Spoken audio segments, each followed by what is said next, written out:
Hey, what's up, everybody? This is Charles. I want to welcome you guys to another episode of the Dreamerspro Show, where we cover everything from sports, hot topics, classic debates, entertainment, when we give you guys a fresh perspective on things and how we see them. And in today's episode, the topic is the real reason Shannon Sharpe and Wright are terrified of the Clippers. So that's the topic I want to get into in today's video. But before we get into that, I want you guys to please make sure you go ahead and hit the like button, hit the subscribe button, and hit the notification bell to be notified whenever we drop our content. Please make sure you hit that notification bell to be notified when we get our videos, because sometimes YouTube doesn't send out the notifications. So please make sure you go ahead and do that if you want to assure that you get the videos on time. Also, check out our Dreamerspro Max. Is an online sports community that we created. It's a place where you can go and start basketball discussions and other sports, to be honest with you.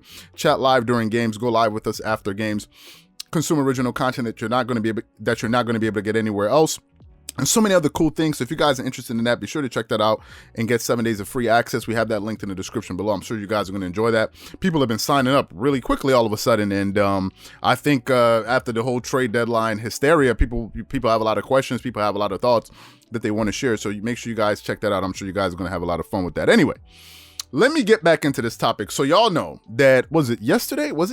I believe it. No, 2 days ago. I pretty much acted a damn fool once I found out that the Clippers acquired Rajon Rondo. Some people have been asking me, what are your thoughts on the Clippers acquiring Rajon Rondo? I'm sure some of you haven't seen that. Just go on the channel. We did a 30-minute live addressing what we thought about Rajon Rondo. And thank you to the viewers who informed me in real time that that the Clippers were able to pull out that trade, because I was busy, just kind of giving my thoughts, and information was coming out. It seemed like, every second, and they were able to tell me, hey, listen, the news just broke.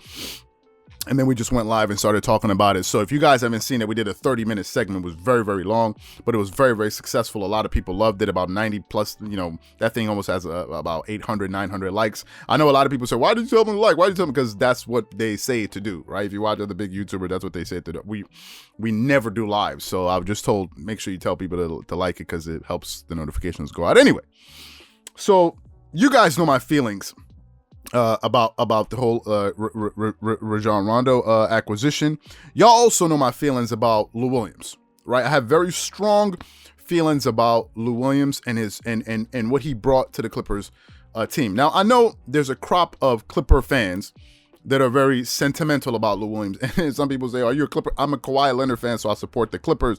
And you can see, but given the fact that I'm a Kawhi Leonard fan, I have no sentimentality for Lou Williams whatsoever, because I want the team to win. I'm not really, it doesn't matter to me if this guy's the reason that they win. If I don't think he's the guy that's going to get them there, then he needs to go. That's just my opinion. But I didn't like what Lou Williams brought to the table. But most importantly, the thing that rubbed me wrong, the thing that really just didn't sit well with me at all, was the debacle that took place in the Orlando bubble last season. That's why I was a bit surprised that a lot of people are feeling sentimental about the Clippers losing Lou Williams. Because when they went into that Orlando bubble, remember, the NBA was trying to restart their season. They were trying to salvage what was left of their season and probably their sport. They were the only sport really being able to pull it off, at least in the United States. Then they went into the Orlando bubble, given the fact that the Clippers had high expectations, that they were one of the teams that were tapped on the shoulder to have a real opportunity to win the NBA title. Players were in and out of the bubble. We got the story that Lou Williams went to Atlanta, I think, to attend a friend's funeral, some story like that, right? And then next thing you know, we see a picture of him, or stories of him in was it Atlantic City or whatever it is, Magic City, a club. Or I've never been to Atlanta. So and there was like, he broke the COVID protocols, and I was saying to myself, what the bloody hell is going on? You're on a championship team that has championship aspirations, and you find yourself in a position like this. I thought it was inexcusable. I'm 33 years old. Lou Williams is 1 year older than me. You could never hear something. And a lot of people say this, and that's one of the things you can't hear about LeBron James. That's why LeBron takes his work. You can never hear a story about LeBron James, but Lou Williams, you can. So I was surprised when people were so sentimental about the guy, given the fact that he wasn't playing well this season. He plays virtually no defense, to the point where the coaching staff had to kind of coax him to play defense. So when people were like, we miss you, I don't understand what exactly was to be missed. I mean, you guys are getting an upgrade. So what's the sentimentality all for? I wasn't feeling it. Some people thought, oh, you were a little bit too harsh. But I said, listen, you wanted lemon pepper wings. Now you can get all of them there. You can y'all. Anyway, so let me continue with the video. So they were able to acquire Rajon Rondo. And all of y'all know what Rajon Rondo brings to the team, brings to the table. championship experience, a leader, a vocal leader, something that the Clippers desperately needed. He's a floor general that I believe is going to make the life easier for Kawhi Leonard and Paul George, especially late in games. He can organize the offense, put guys in the right position. Skip Bayless made a very good point that late in games, you tend to see a lot of your turn, my turn, your turn, my turn. Rajon Rondo is going to be able to organize the offense and decide who goes first, who goes next, and all of these different things. That's why you have him. Also, another addition of having Rajon Rondo. He's a good role model. You can see that Terrence Mann really looked up to Rajon Rondo, given the fact that he had his player card. So I think Terrence Mann is going to be able to learn from a two-time NBA champion, one of the smartest players to ever play that position. And also, he's an extension of the coach on the floor. These are things that you cannot overlook. He's going to be an extension of the coach on the floor, which I think is something that's really, really going to work in the favor of the Clippers. So everyone is aware of what Rajon Rondo brings to the Clippers, and we all know that he's an extension of the coach on the floor, except Shannon Sharpe and Nick Wright. Yesterday, what I was waiting for, I'm sure a lot of you guys are waiting for, was what was Shannon Sharpe and Nick Wright going to say after the Clippers were able to pull off this trade? And in typical Shannon Sharpe and Nick Wright fashion, they tried to minimize the trade, the acquisition of Rajon Rondo, and said that basically he's going to have no effect on the Clippers. When just last offseason, it was Nick Wright and Shannon Sharpe who were saying that the Clippers don't have a point guard. The Clippers don't have a leader. And the perfect guy that could help them solve this issue would be Rajon Rondo. And Shannon Sharpe was up there kikiing it and laughing it up when he saw that Rajon Rondo ended up going to the Atlanta Hawks. The same thing with Nick Wright. And he kept on saying all season long that the Clippers still don't have a point guard. So when the Clippers go out there and acquire Rajon Rondo, the guy that both of these guys agreed earlier in the season that this was the player that they needed at the point guard position, all of a sudden the impact that he's going to bring to the team is going to be marginal. He's going to have no impact whatsoever. Basically, Shannon Sharpe and Nick Wright said that Rajon Rondo is not going to make a difference. And in the beginning of Undisputed, when the show started, you saw Skip Bayless laughing it up, basically doing exactly what Shannon Sharpe does whenever something positive happens for the Lakers and LeBron James. And Shannon Sharpe didn't look happy at all. He looked pretty uncomfortable on there. Shannon knew exactly what just happened by the Clippers being able to acquire Rajon Rondo and trade away Lou Williams. He knew that. That's why Skip Bayless pressed him and said, are you telling me that if Rajon Rondo was on the Clippers when they were up 3-1 to the Denver Nuggets, do you think that they blow that 3-1 lead? And Shannon Sharpe could not talk because he knew that there's no way in hell with Rajon Rondo on that Clipper team being in that locker room that the Clippers blow and blunder away that 3-1 lead and don't close out those fourth quarters. There's no way in hell that happens if Rajon Rondo was on that team. Shannon Sharpe was very, very uncomfortable yesterday. Nick Wright was talking out of both sides of his mouth. Early in the season, he's saying the Clippers should get Rajon Rondo. He's the guy that they needed. They don't have a point guard. Then when they get him, he tries to diminish the guy. He starts talking about his regular season production when he very well knows that the Clippers did not bring Rajon Rondo to be a scorer and put up buckets in the regular season. They brought him in for the playoffs. They're fully aware of exactly what Rajon Rondo did for the Lakers last season. They knew that the Lakers don't win that championship without Rajon Rondo being their third best player. It wasn't Kyle Kuzma. It was not Kyle Kuzma. It was Rajon Rondo that was making championship winning plays. We all know this.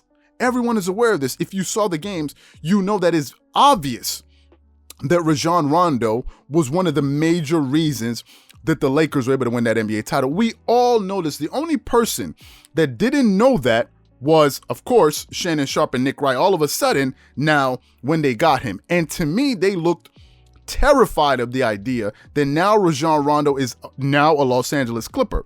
Then I had to sit down and listen to Max Kellerman and Stephen A. Smith give their watered down analysis on the trade on ESPN, because I don't think these guys basically watch these games at all. When they asked the Clippers at all, when they asked Max Kellerman about his position on the Clippers, he was like, yeah, Rajon is the guy, right guy. But then he goes, but they're losing scoring off the bench. And I'm saying to myself, Are you watching Clippers games? Do you guys not know that Lou Williams was not having a very good year?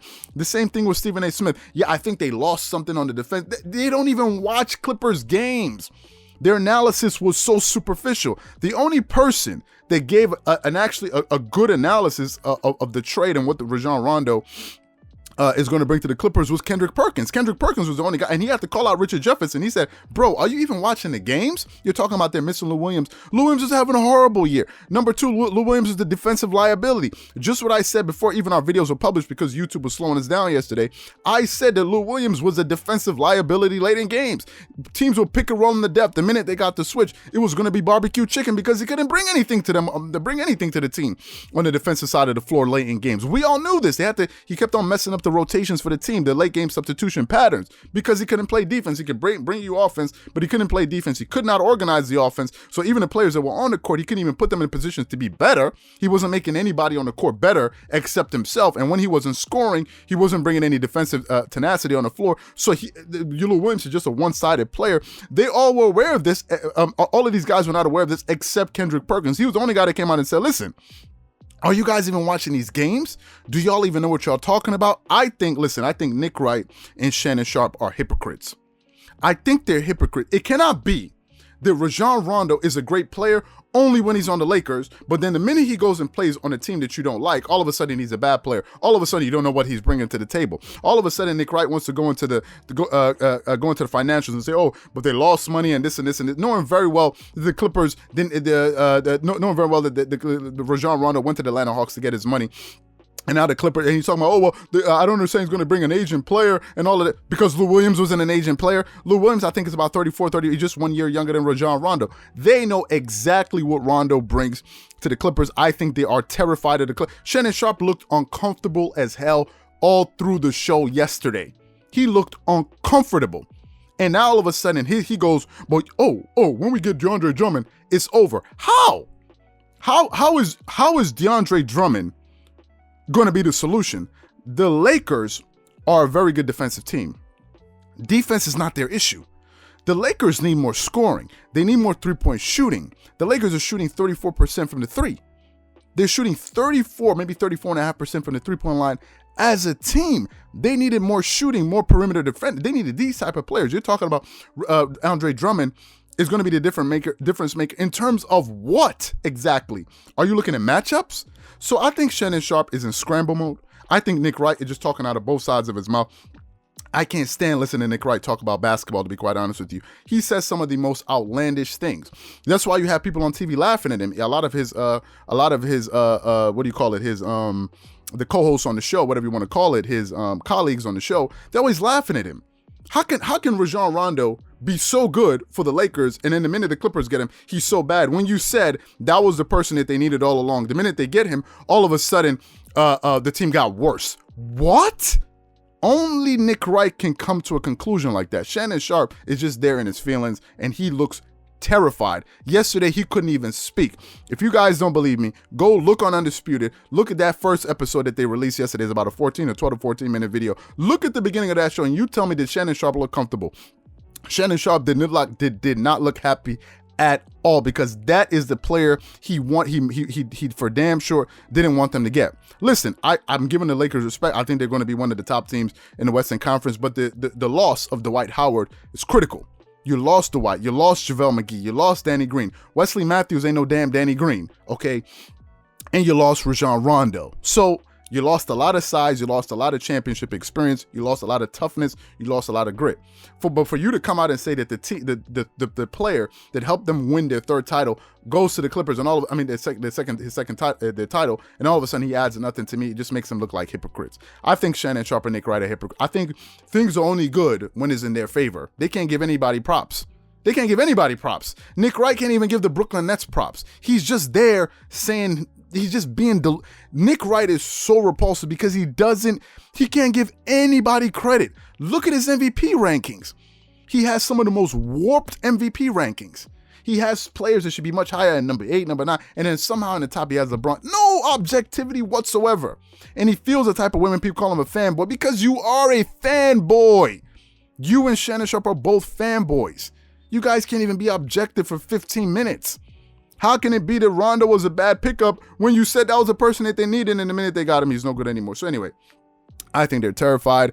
I hate talking about these dudes, but yesterday it was a bit ridiculous and absurd. So what I want to know from you guys is, do you think Nick Wright and Shannon Sharpe are terrified of the Clippers now, or do you think that the Clippers got worse with the addition of Rajon Rondo? Whatever you guys think, please leave your thoughts and comments in the comment section below. Again, if you enjoyed the video, be sure to make sure you go ahead and hit the like button, hit the subscribe button, and hit the notification bell to be notified whenever we drop our content. Once again, it's just Charles here from Dreamerspro, wishing you guys an amazing day. Catch you guys on the next episode.